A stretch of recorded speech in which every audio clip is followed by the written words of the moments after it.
Alrighty, we are back with our final guest of the day, head coach for GCU men's basketball, Dan Marley. He's brought the energy for sure.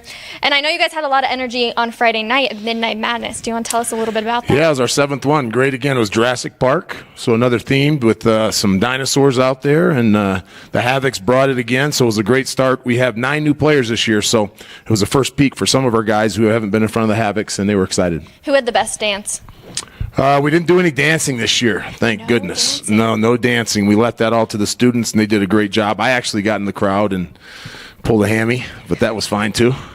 And I heard you rode out in a Jurassic Mobile, okay, yeah, it was gotcha. good. Nicole, the women's coach, and I were on the back, and then we went up and celebrated with the Havoc. So they do a great job at GCU of setting that off, and our players really appreciate it. I was expecting you to be in a T-Rex costume. I'm a little disappointed. I am too. I was in last time I was in a Stormtrooper costume, and it ripped. I did a Fat Amy. I went from the ceiling, and as soon as I went down, I ripped from there to there.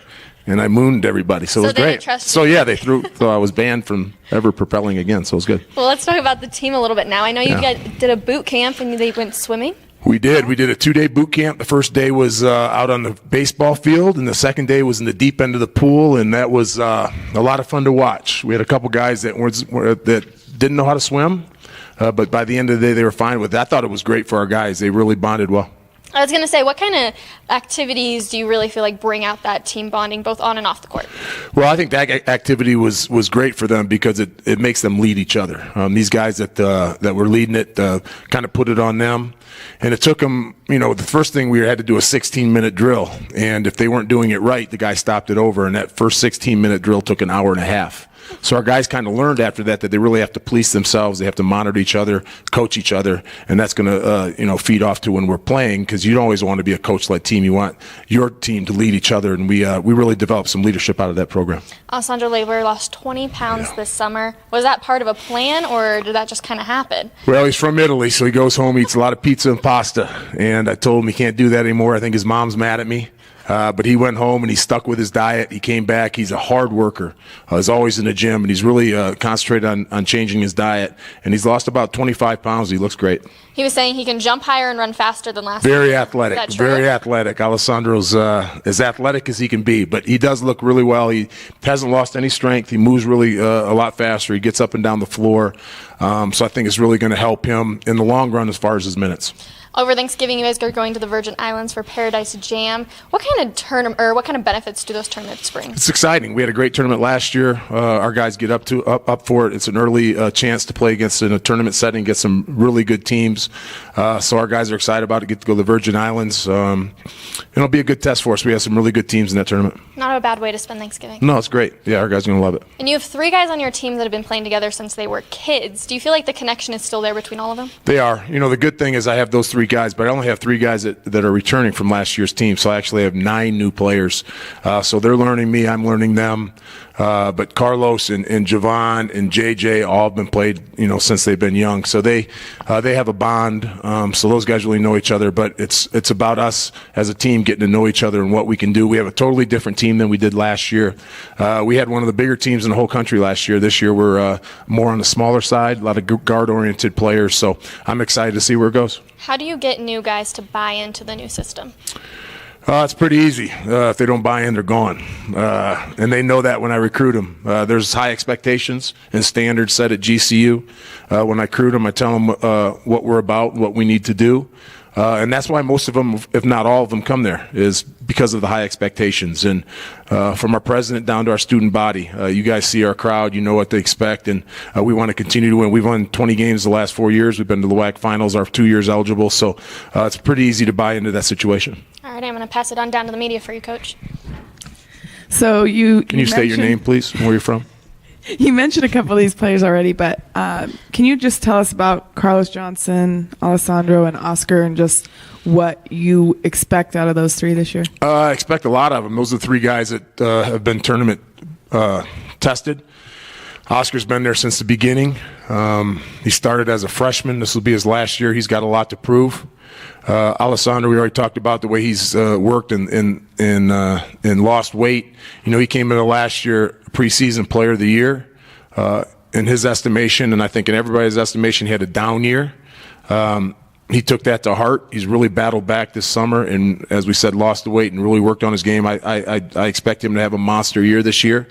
And then Carlos really came on at the end. And again, this is his senior year. He's going to be a guy that we have to go to and look to score for us and be a leader. And I think he's excited for the year. Coach, there's been a lot of buzz about your transfer from TCU, Jalen Fisher. What kind of impact will he have this year? It's yet to be seen. Jalen is an ultra competitor. We're excited to have him. He's a great kid. When he's on the floor, he changes the whole game with his attitude, how hard he plays, his love of basketball, wants to stay in the gym. So hopefully we'll get him on the floor, and when he's on the floor, he's going to be a game changer. Just for clarification, did Jalen get a waiver then, so he will be? We're in the process of doing that now, so we should know in the next week and a half, 2 weeks.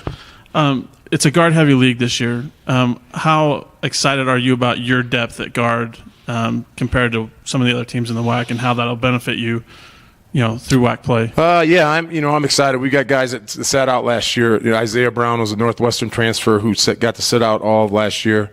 We got Mikey Dixon that was at St. John's. He won't be eligible to the second half of the year. As we talked about Carlos, Jalen, I'm very excited about Javon Blackshear, a local kid out of Phoenix who won 4 state championships, a 4-star recruit that's going to be really, really good. So, as I said, it's a different team than we had last year. We were really big last year. So I'm excited to see how it's going to work. It's a work in progress. Our goal is to be playing our best basketball come WAC season, and hopefully we can do that. But for me, it's about learning our players and what's the best situation to put them in to be successful. You had 2 new assistant coaches, including veteran head coach Marvin Menzies, who's familiar with the WAC. How do you feel that will help your program as far as recruiting and in game time situations? Since I've been in Grand Canyon, I've had terrific assistant coaches. And I think I've done a good job. We've done a good job of adding these 2 guys. First, Marvin Menzies, as you talked about, did a terrific job at New Mexico State. Really helped build that program, won some championships, was at UNLV for 2 years. Brought him along to help in recruiting and coaching. Really excited about what he's been able to do, his work ethic, his personality. I think it meshes. It's different than mine, but I think that's really good.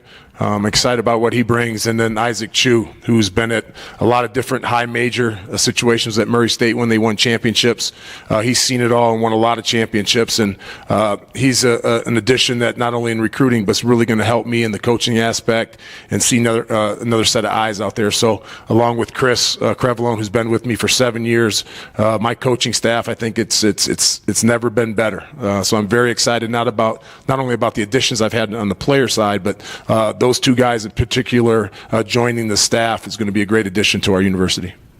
You added San Diego State late on the schedule. What were your thoughts? Was that a thing in progress, or was it just kind of it both happened? Well, anytime we can play, a Mountain West team, we were able to. We've played San Diego State twice, and I wanted to stop it at that because we're 2-0 against San Diego State, which is really hard to do.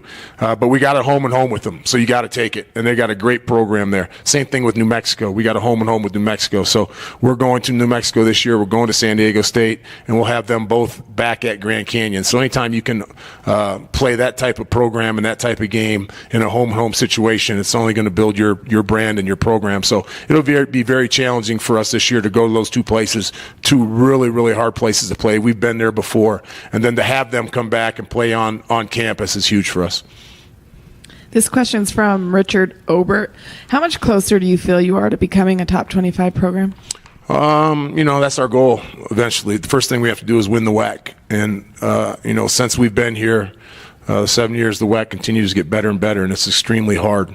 New Mexico State is the best team in the WAC, win 30 games last year, had a chance to beat Auburn in the first game and goes to the Final Four. So I think our program is right where it needs to be. It continues to get better. Our recruiting has continued to pick up. We're adding better players, as like I said, our coaching staff. So it's a process. We have to have patience, but we're right on track to where we want to go. Coach, how much closer do you feel that you're to becoming a top 25 program? I'm sorry. That's all right. Will you answer who's going to replace Jared's energy from last year? Oh, wow. You can't replace Jared. Jared was our heart and soul for 4 years. We were really playing well last year in the league. when Jared went down with his torn ACL, and we lost 3 in a row after he got hurt. So that just kind of tells you the backbone of what he did for our team. So we got a lot of guys who are going to have to step up and produce that energy. But as I said, we got guys that can do it. We got the 3 guys returning, and the guys that I think that are new, especially the guys that have been here last year, understand what's at stake. So I expect it to be everybody jump in and have that kind of energy and play with that kind of passion. Like all conferences, the WAC has been greatly impacted by the high uptick in player transfers. How difficult is it to combat all this player movement, and what are you doing to adjust? Well, fortunately, we haven't had a lot of people leave. Grand Canyon is a special place, and not a lot of kids, once they get there, see a value in leaving that university. Not only because of the basketball atmosphere, the crowd that we play in front of, but just because of the university, the students, the campus life. Our job is just to be as good as we can and have a mission. And our guys, the guys I recruit, understand. Just like when I signed that paper 7 years ago, my mission was to be a top 25 team and to take us to the tournament. And our guys are doing the same thing. So when they join our team, they don't feel like it's for a year. If I'm better, I'm going to go someplace else. They know that they're part of something a lot bigger themselves, and they really want to take us to the tournament. And they understand that that player, that team that moves Grand Canyon's needle, once we get to the NCAA tournament, it's going to be a special group. So 2 years eligible for the WAC tournament, 2 years in the championship game. Mm-hmm. What's it going to take to get over that hump and win the WAC tournament? You just got to get better. Like I said, it's not an easy thing. We had a battle this year to beat a really good Seattle team and then be able to beat the Utah Valley team and then run into a team like New Mexico State, who we played very close the first 2 games, in the conference season, and they just boat raced us in the tournament. We were a little tired, and they were that good. So we just got to continue to focus and get better and understand what's at stake. So I think it really helps that we were able to get to the finals for 2 years in a row. Our guys understand how that feels, and they know they're going against not only New Mexico State. Like I said, the whole league has gotten better. So it's not New Mexico State, it's the whole league. UTRGV, Seattle, Bakersfield, Utah Valley, all those teams are going to be really good. So it's going to be a battle, but that's what we wanted. All righty, Coach. Well, we wish you the best of luck this season, and thank you for coming down and chatting with us today. Lopes up. Lopes up. All right, that concludes our final day of the WAC basketball preview here in Denver, Colorado. Again, we thank Dan Marley and the rest of the coaches for coming out today, and all of you guys that tuned in on the WAC Digital Network and Facebook Live. We'll see you guys next time.